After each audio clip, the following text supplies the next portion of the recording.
Hello and welcome to another update video about QNT. QNT continues to push higher. That's just what it likes to do sometimes when it has a bit of a run. Not going to talk about the context again. I did that in yesterday's video. Just want to focus here on the short term. And to me, this just looks so much like a corrective structure. I mean, it can always develop an impulse. And as soon as we have the first 5 up, you know that, then we can look forward to a 3-wave pullback. And we've got the next long trade setup. Just on this chart, this is so messy here. It's just range movement. Okay, so we've got this range between $95 and 120. It doesn't always need to go all the way down to 95. It doesn't always need to go all the way up to 120, but it's just moving in this range. And it's currently following this descending trend line, so it's kind of respecting that. A break above that small descending trend line here could take it all the way up to $120. Yeah, 119, 120, that's where we have the previous swing highs. And really only a sustained, and that's important, a sustained break above $120 would unlock more bullish potential. And I might need to rework the assumptions of this chart. I just don't see a high probability setup here, for example, to the upside. I just don't have the confidence to say that a lasting low has already been established. Surely it could be, and I would say surely in an alternative wave count, we could have the bear market low already in any way, but this wave 2 correction that we're tracking that should ideally take price to around about $80, you know, this could already be complete. It's just that it would be an unusual structure, a highly unusual structure. So from that point of view, I am very hesitant to confirm that.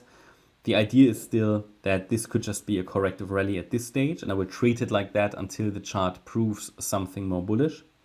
A move above $120 would change things a little bit.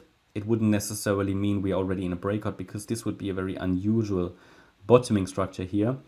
It is possible though that it has bottomed here, but it would be very unusual. It would only rally then in an impulse, I guess.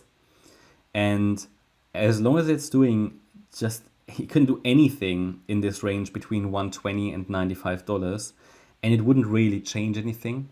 So therefore, I'm at this stage not alarmed in any way. I'm not excited in any way. It's just a small, green rally, you could say, which hasn't happened for a few weeks, but we did it here on the 17th of June.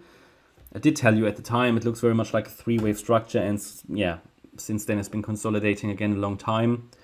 Let's see if something more bullish happens here this time, but honestly, it doesn't really look like it. Let me know if there are any news that might have triggered this, but can always happen, right? But you can see even volume is low here, so it's not really carried by volume. It's also a small rally that happens on a weekend. They often don't have substance, so on the weekend especially it takes less volume to drive something, because there are just less orders in the system. And you know, whoever's doing this, or just maybe sentiment, I don't know, it's nothing substantial anyway, at least not at this stage. Whatever's doing this can move through the book quicker. Yeah, it basically crosses the spread in the order book quicker, which means prices change more quickly. I think that's all that is happening at the moment. Not really anything game changing here at the moment, other than a few green candles. I know these days we get very excited about the smallest green candles because nothing is happening in the crypto market, but I can tell you that I am still bullish on QNT. So at some point this will just go. Okay, most likely, yeah, it will still go. I mean, again, the thing is, if you want to get a position, because a lot of people are, it's mind-blowing sometimes. A lot of people are waiting, let's say, because my view is it should get to $80, okay? So they wait until we get to $80 to get a position. Whereas that's not really what is reasonable. What is reasonable is to start to scale in at a point where price could already start to turn around, maybe just with a smaller position. Not the desire, not to use that desire to really get the perfect entry point, because you will never get it. And a lot of people will be left out of any rally. So I like the idea of scaling in. It's just on this chart, I don't see a high probability turnaround at this stage. Generally, altcoins are in a very, very bad position. But considering that QNT is typically one of the early ones to rally, you know, it could rally a bit earlier than many altcoins. A lot of altcoins are still in a very poor state. Bitcoin and Ethereum are looking much better. Nevertheless, you know, if you are trading the long term, which a lot of people seem to be doing who are watching these videos, then why are you so bothered about, do I buy at 100 or do I buy at 80? You know, if you're trading the long term and larger swing positions, you shouldn't really try to look for the perfect entry point on an hourly time frame. Okay. Whereas, okay, of course, if you are trading the hourly time frame, then maybe. But if you were trading the hourly time frame, you don't need to wait for 80 either, because it is still quite far away, and there may be short-term swing setups here on the hourly time frame, like just trading the range, right? But nevertheless, I just want to explain that a lot of people who are trading long-term are always trying to find the perfect entry on the hourly time frame, which is sort of counterproductive. You don't need to do that normally. Just a bit of food for thought, right? No financial advice. Just think about it maybe a bit. But yeah, because I know how people feel. People who were waiting now for $80, they think, oh, it could go and skyrocket. Well, it could do. The thing is, if you have already a small position, you wouldn't feel that FOMO, okay?